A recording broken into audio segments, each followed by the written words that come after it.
মহানবী সাল্লাল্লাহু আলাইহি ওয়াসাল্লামকে নিয়ে কটূক্তিকারী হিন্দু পুরোহিত রামগিরি মহারাজ এবং বিজেপির বিধায়ক নীতেশ নারায়ণকে গ্রেপ্তার ও শাস্তির দাবি জানিয়ে নেত্রকোনার দুর্গাপুরে বিক্ষোভ করেছে শিক্ষার্থীরা।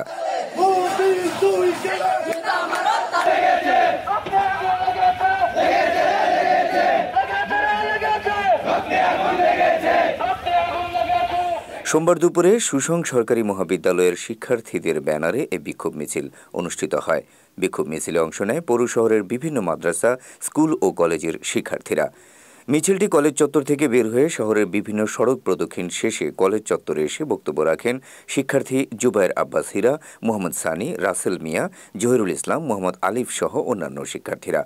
এ সময় বক্তারা ভারতীয় রাষ্ট্রদূতের সঙ্গে কথা বলে এই জঘন্য কর্মের নিন্দা জানিয়ে দৃষ্টান্তমূলক শাস্তির ব্যবস্থা করতে বর্তমান সরকারের কাছে দাবি জানান। রাসূল সাল্লাল্লাহু আলাইহি ওয়াসাল্লামের নামে জঘন্য কটূক্তিকারী মহারাষ্ট্রের হিন্দু পুরোহিত রামগিরি মহারাজ এবং তাকে সমর্থনকারী বিজেপি সাংসদ নীতেশ নারায়ণ রানীকে গ্রেপ্তারের প্রতিবাদ জানাচ্ছি। এতে যে কোনো কর্মসূচি পালন করতে আমরা প্রস্তুত আছি এখানে উপস্থিত হওয়ার জন্য। তার সহযোগী তাদের আমরা দৃষ্টান্তমূলক শাস্তি চাই এবং ফাঁসি চাই তাদের, এবং বাংলাদেশ সরকারের কাছে আমরা আহ্বান করব ভারতীয় যে হাই কমিশন আছে তাদেরকে ডেকে এই অন্যায়ের তীব্র নিন্দা এবং প্রতিবাদ জানানো।